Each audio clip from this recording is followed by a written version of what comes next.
In the last video that I put out, I was talking about some of the false teachings regarding Lucifer. So I thought I would talk about some of the false teachings I've heard regarding Jesus. Now, if you're new to my channel, in 2014, I attempted to take my life by starting my car in my garage, only to have Archangel Michael appear. And in 2020, when I was having a shower at my old man's house, the soul of Jesus paid me a visit.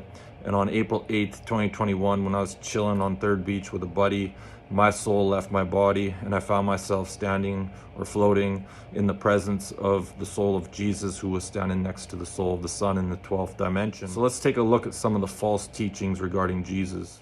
First of all, did Jesus live a sin-free life? This, in my opinion, is one of the most dangerous teachings out there, because a lot of people are beating themselves up because they evaluate themselves and they're like, oh, I'm not living a perfect sin-free life. And then that just leads to beating yourself up some more. But the truth is, Jesus went through an awakening. But before that, he lost his cool. He threw bar stools. However, he did become a very, enlightened, loving being, to the point when they were putting him on the cross, he didn't even fight back because he just understood the ignorance of all the people involved. Common belief is that Jesus died for your sins. And, for me, if that was true, that would be fantastic, because all that would mean is you have to invite Jesus into your heart, maybe join a certain religion, and you'll be saved, and you can continue to act a fool and carry around all this pain in your heart, and you can pull out of the church parking lot and finger the guy who just cut you off, and everything would be gravy. Sign me up for that. But unfortunately, you have to do the healing, you have to do the inner work. Jesus came here to be an example of how to live. Be like him. Don't worship him. He never wanted to be worshipped. He came here to teach people how to get into heaven, and that was through opening up your heart. One of the last things he told me telepathically on October 20th, 2020 was that love is the key. Now, did Jesus walk on water? I mean, that would be pretty cool, right? What that analogy is referring to is water represents emotions, and Jesus rose above his emotions, what we would typically refer to as kill the ego.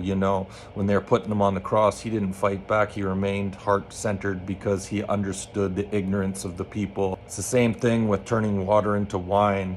He turned negative emotions into something more positive. Now, is Jesus going to return? Is there a second coming? From what I've come to believe is that, unfortunately, it's not true. It would be pretty cool if he just parted the clouds one day, came down here and, kicked Trudeau out of office and straightened things up. But unfortunately, what that refers to is one day, everyone down here will be walking around with Christ consciousness in their heart, and that will be heaven on earth. So was Jesus a 6-foot tall white dude like I grew up believing, growing up in my family's religion?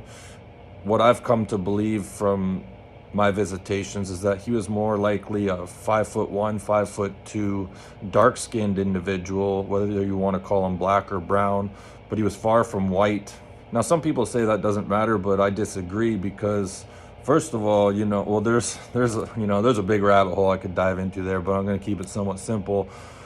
What you need to understand is that the sun is an ascended master, and the more pigment you have in your skin, the more of this ascended master you have. When I left my body on April 8th, 2021, and I went in front of the presence of the soul of Jesus, who was standing next to the sun in the 12th dimension, I was shown that this is where Jesus hangs out. The sun is conscious, the sun is ascended master. And so the more of that energy you have in your skin, what does that say? It's a deep rabbit hole, but I'm going to leave that one right there. Keep this video somewhat short. I'm going to give you one more.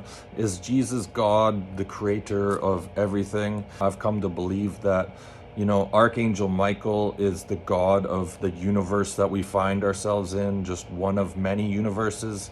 And he's the one who called in ascended masters and divine beings like Jesus to come bring balance to this planet. Jesus was the Son of God. You're the Son of God, or you're the daughter of God. And Jesus said, people will do what I've done and more. These are just some of the things that I've come to believe after my experiences, and I wanted to share it with you. If it doesn't resonate, that's all gravy. You do you. I just wanted to share this with you guys. That's all I got. Hit that like and subscribe. We'll see you in the next one.